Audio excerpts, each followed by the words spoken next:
in the territory on West, there's just one way to handle the killers and the spoilers, and that's with a U.S. Marshal and the smell of Gunsmoke.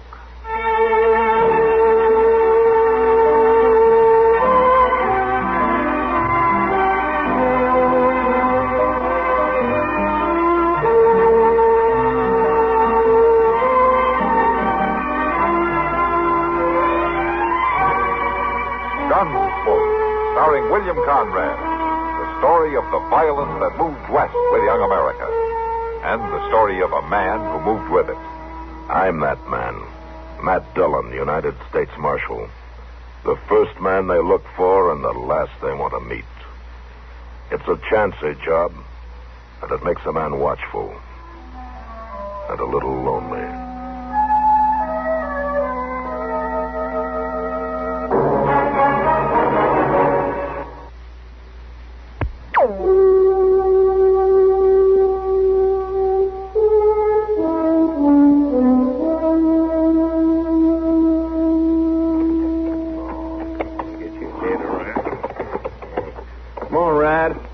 I got the horses out here. Let's get moving. I'll be along, Bones. You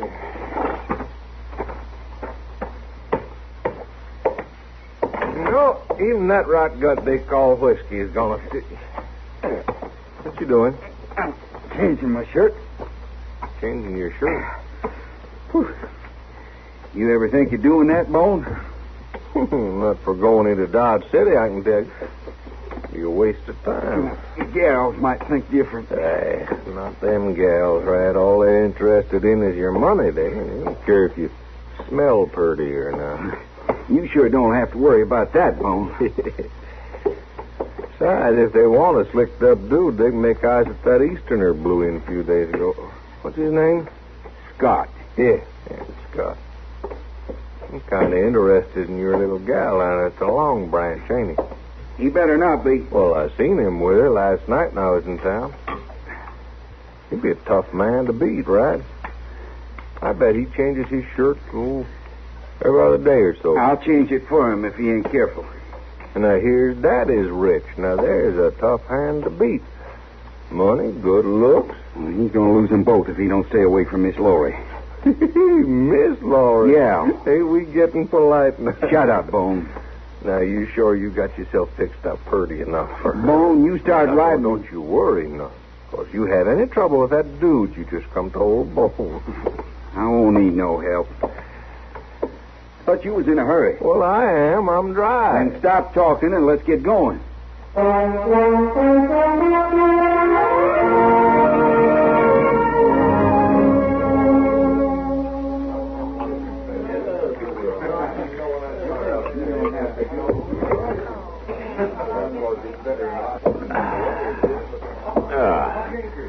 Well, this may not be the best beer in the world, Kitty, but it's a lot better than that stuff they serve up at Hayes City. Thanks a lot. Yeah, Kitty, this saloon, bad as it is, looks mighty good after some of the places I've been in on this trip. Now, look here, Matt. You get as good a run for your money here as any place in Kansas. Well, I was just saying, Kitty, that I'm glad to be back. You better be. Excuse me, Miss Kitty. Oh, hello, Andy. You know Marshal Dillon? Marshal? This is Andy Scott, Matt. Glad to know you, Andy. Andy's on a visit from back east. Oh, business trip? No, it's a graduation present from my father, Marshal. This trip out here, I mean. Ah. When I get back home this fall, I'll be going to work. That sounds like you better enjoy yourself while you can. Yes, I guess that's right. Miss Kitty, Yeah? I was looking for Laurie. She ought to be here anytime. Oh, well, I'll, Andy, if you have a minute, why don't you sit down? I'd like to talk to you about something. All right. You want a beer? No, thank you. Kitty, I'll be over at the bar. You can take you one. It's not private. Oh, I know that, but Mr. Hightower just came in. He has some papers for me, so I'll see you later. What did you want to talk about? Laurie? Oh? What about her? She's very young, you know, Andy. Just 18. Yes, I know. And I wouldn't want to see her hurt. Neither would I. her parents were alive, she wouldn't be working here at all. Miss Kitty, Laurie and I have become good friends, very good friends. And she's told me a lot about herself. I'm sure she has. She was stranded. She needed money and a place to stay and people to be around. I don't think it's been hurting her, working here, I mean. I don't either. Then what you're saying is that you don't want to see her hurt by me. That's right. Neither do I. You're seeing an awful lot of each other. She's pretty fond of you. I hope she is. But with you, this whole thing's just part of your trip west, your big adventure on the plains. It's after you leave that I'm worried about. When the time comes for me to leave, I hope Laurie will leave with me. Come back to Philadelphia to stay. You talking about marriage? Yes, I am. I see. Now, if you'll excuse me. I'll see you later, Miss Kitty. Sure. Well, I sure solved a lot that time, didn't I?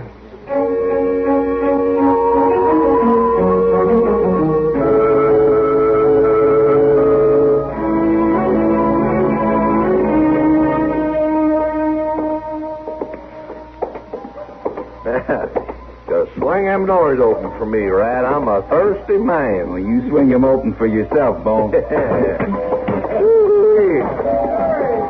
come on, Rat. I'll buy first round. Hey. What? Look at there. Looky. Just like I told you. That clean shirt ain't gonna do you no good. That dude's already beating your time. Yeah. Well, you order up some beer. I'll be back. All right. Hey, Sam.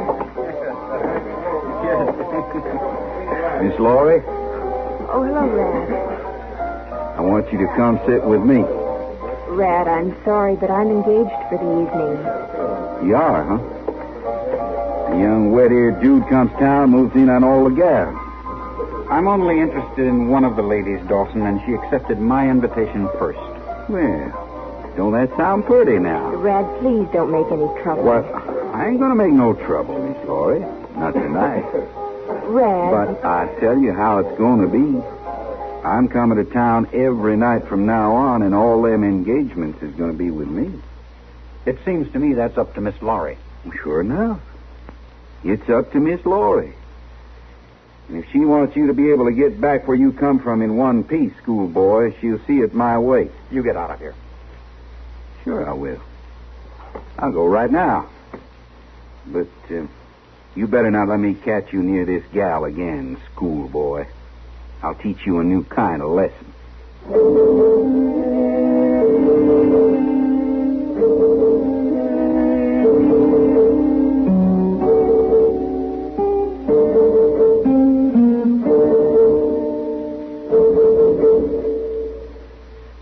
Sociable, up to date, debonair.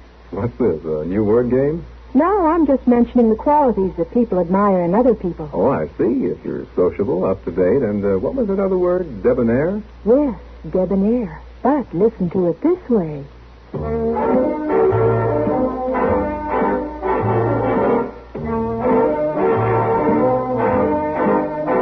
Be sociable, look smart, keep up to date with Pepsi. Drink light, refreshing Pepsi. Stay young and fair and debonair. Be sociable, have a Pepsi. Notice how many of your friends are serving Pepsi-Cola these days. It's the up-to-date refreshment. Be sociable, serve Pepsi.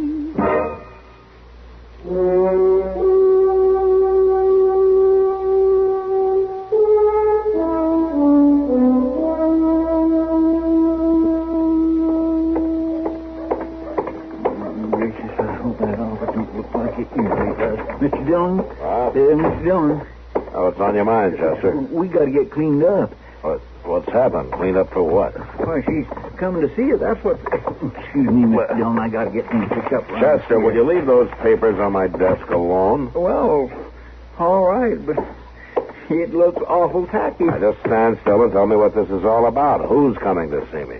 Why, that pretty little Laurie Benson, Mr. Dillon. I just seen her having dinner over at Delmonico's, and that's what she said. She said she was coming right down here. Oh, my goodness, there she is. Just take it easy, Chester. I think we can handle it. Well, I surely do hope so. How'd you do, Miss Laurie? Come right in. Hello, Chester. Marshal Dillon. Hello, Laurie. Marshal, I don't know if I should have come here or not, but... Well, I need help. Oh? Well, why don't you sit down? Let me dust off this chair for you. Well, thank you, Chester. Now, Laurie. We surely would be glad to help you, Miss Laurie. That's very kind of you. All you have to do is just say the word, and we will be there fixing up anything that you need fixing up. Ain't that so, Mr. Dillon? Well, I think we ought to know what it was first, Chester, don't you? Well, yes, sir, of course. We'd have to know what it was first. Now, all you need to do is just speak right up, Miss Laurie. Well, That's right. Now, you just Chester. tell us. Mr. Dillon? Weren't you on your way over to the livery stable to see how that sore-legged horse was getting on? Well, yes, sir, I was. All right. All right. Excuse me, Miss Laurie. Certainly, Chester. Now, Laurie, what's on your mind? Marshal Dillon, can one man keep another man from seeing somebody? Oh. Well, I'd say that would depend on the men, Laurie. I have a friend named Andrew Scott. Oh, yes, I met him. Well, do you know Red Dawson? Mm-hmm. I know Dawson. Well, he seems to like me. He's always been, well, very nice until Andy came to Dodge. Now Rad says he'll hurt Andy if Andy and I see any more of each other. Well, that's not too surprising, Laurie. Andy's stubborn, Marshal. I'm afraid he'll get hurt. I don't want him to get hurt on account of me. He seems to have a mind of his own. But, Marshal, they mustn't fight. I thought you might kind of talk to them. Well, I tell you, Laurie, stopping a couple of men from fighting over a pretty girl is something I can't do much about. You're laughing at me. No, Laurie, I'm not laughing at you. I'm very serious. It's just that, well, this kind of thing isn't exactly in my department. Then you won't help me? You won't talk to them? I'll do anything I can, Laurie, to help you, but there's just one thing. What's that? I can't promise that either one of them's going to pay any attention to what I say.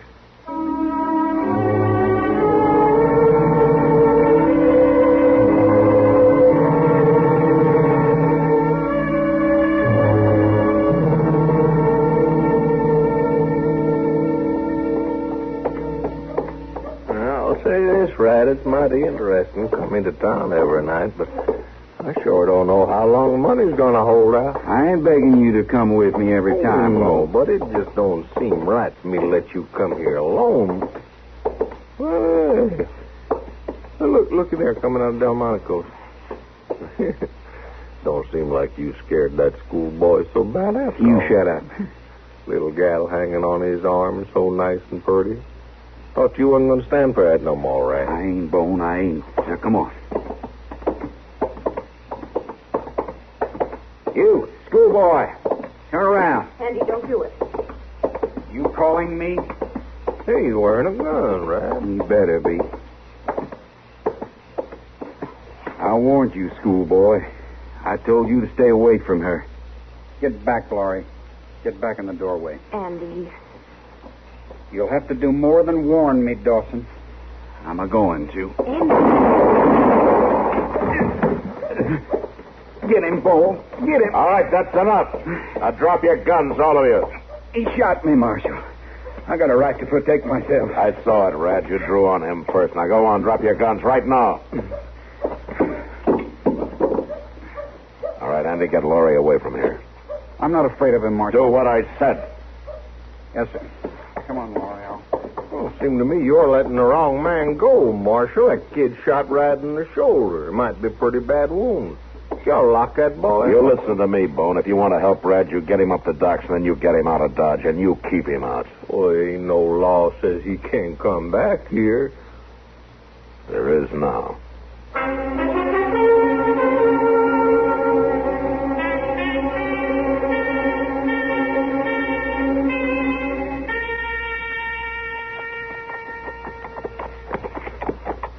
you making it, Red? Shoulder hanging together all right? It ain't my shoulder that's eating at me. Yeah. No account Marshall sure talks mighty big. That ain't the marshal neither. I gotta get me that Andy Scott. I gotta get him good, Bone. You ain't got no chance to do nothing. That Marshall see you in Dodge again. He ain't gonna see me. What you figuring on? I'll lay low till it's dark and hide out near the Dodge house. That's where he lives. Gonna ambush the kid? When he comes back from seeing Laurie, I can jump him real easy. Figure on killing him? I don't much care what happens to him. And I'll tell you true, I'm going to give that kid the beating of his life. Hey, Raz. Why don't we bring him out to our place? Why bother carrying him way out there? Well, no, that kid, he's got a rich daddy, ain't he? Yeah, I guess so. Well, make us a pile of money, and you could teach that kid a lesson at the same time. How? Well, his daddy paid good money to have us turn him loose. How would he know? We get the kid to write him a letter, telling him to. Well, I don't know. Main thing I want is for him to leave Laurie alone. Well, you do whatever you want after we get the money. You know, you might just be right at that, Bone. After all, a little money never hurt nobody.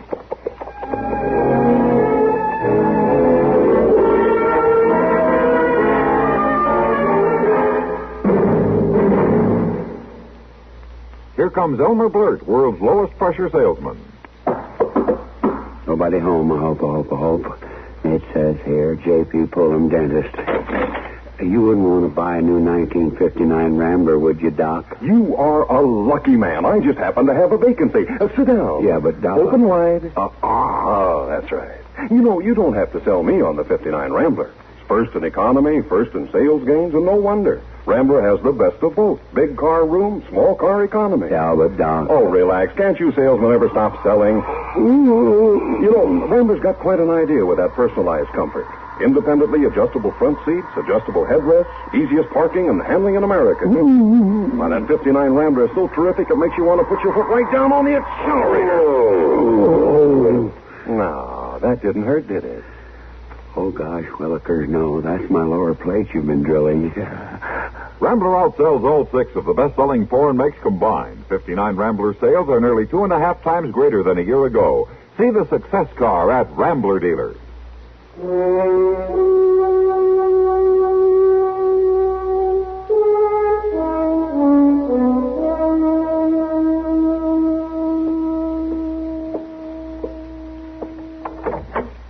I'm going downstairs, Laurie. I'll look in on you again a little later.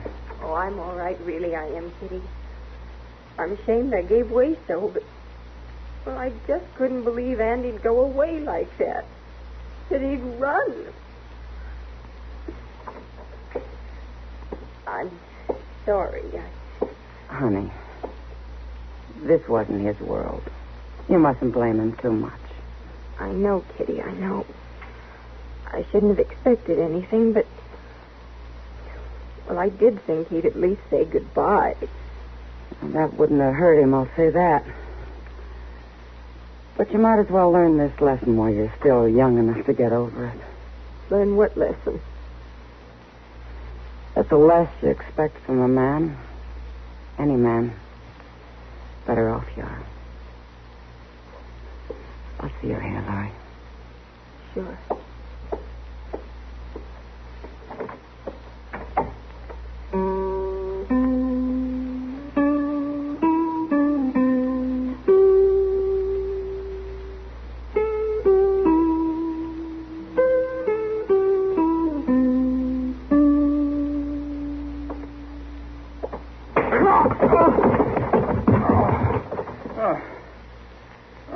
Well, you better answer me, boy. You better speak up. You're wasting your time, Bone. Not my time, schoolboy. Yours. Get up off of the floor. Come on, get up. Now, I'm telling you true. I'm your friend. Old Rat, he'd shut you right off. He had his chance. Well, he'd have shot you last night if I hadn't argued him out of it. Now, look, all you have to do is just tell me how to write your daddy. It ain't so much, is it? I'm not going to tell you.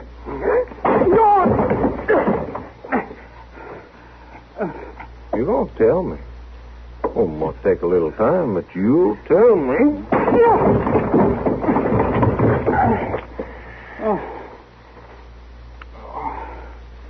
All right, you just lay there while I figure on. I'll be back. It won't do you any good to kill me. Well, you got us all wrong, schoolboy. We ain't going to kill you. No, sir. Of course, you ain't going to get no food or no water till you tell us how to write to your daddy. You won't get anything from me. Well, then, you might be running the chance of starving to death, but that'd be up to you. Get out of here. I think I'll do that for now. But I'll be back, schoolboy. And next time Rad may be with me, and I tell you true, he just don't take kindly to you. He don't take kindly to you at all.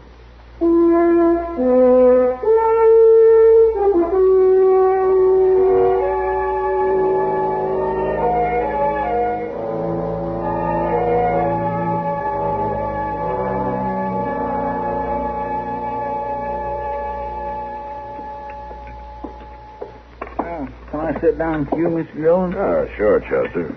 I was beginning to worry about you. It's not like you to be late for a meal. I sure do hope there's some of that pie left. I declare I could have wrung his neck. Oh, wrung whose neck? Old Dobie or the Dodge House. I just couldn't get away from him, and I knowed it was dinner time. What was Dobie ragging you about this time? Well, he's awful upset over that young fella, Andy Scott. Scott? Is he back in town? Well, that's just the trouble. He ain't. He left without paying his bill. He left his stuff strewn all over his room. Well, Mr. Dobie's fit to be tied. He's acting like an old maid about it, if you ask me. Wait a minute, Chester. Dobie didn't see Scott leave? Well, he ain't saw him since that day you stopped the shooting out in the street. And Scott hasn't been back to his room? Well, if he has, Dobie ain't saw him. It don't seem nobody has. I'm afraid somebody has, Chester. And we better find out.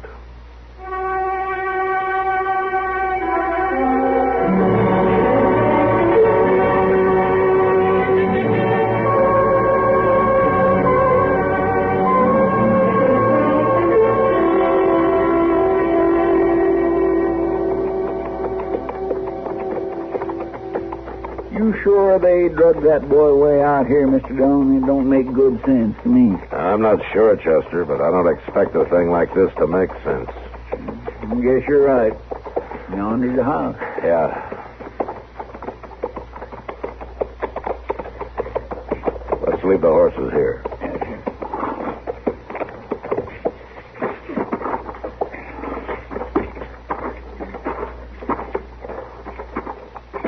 Just keep your eyes open.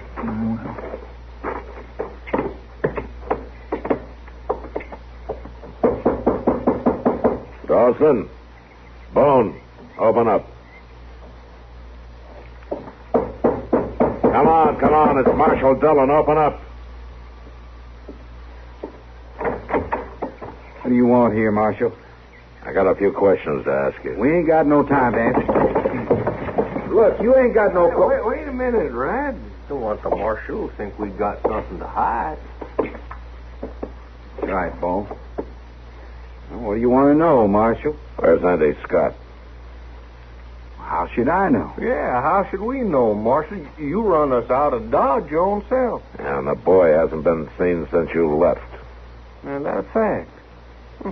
Well, he probably skedaddled back home to his daddy. Look in the other room, Chester. Yes. Now, listen here. Just stand easy, Rad.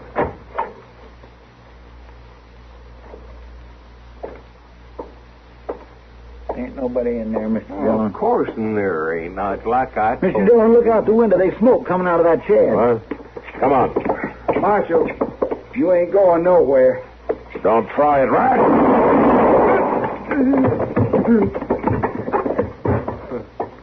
You killed him. You want to argue anymore, Bone? Not like that, I don't. All right, then drop your gun on the floor and come outside and be mighty careful how you move. Sir.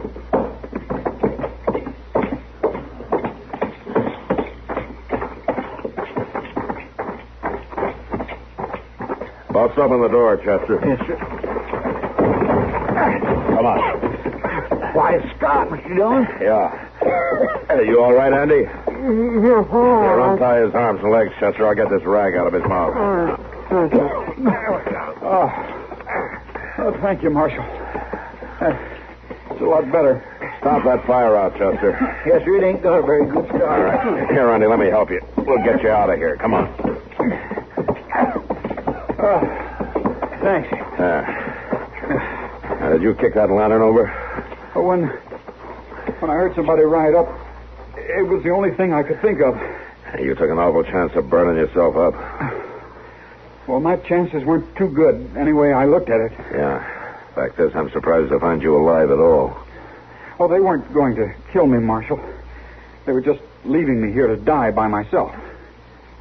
Is this true, Bones? Mm-hmm. The Marshal was his own fault. All he had to do was just tell how to ride to his daddy. What? Well, sure, Marshal. I kept Rad from shooting him. We were just trying to get us some money. All that boy had to do was talk. We'd have let him go. Sure you would. Just like I'm going to let you go. Huh? Well, you don't want me, Marshal. You got Rad. He's the one that started it. Sure, Bone. But you didn't stop it. Now, come on, let's get going.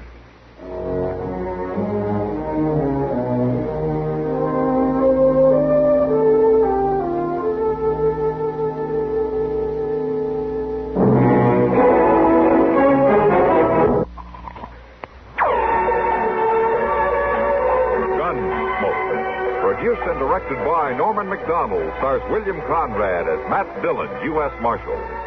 The story was specially written for Gunsmoke by Marion Clark, with editorial supervision by John Meston.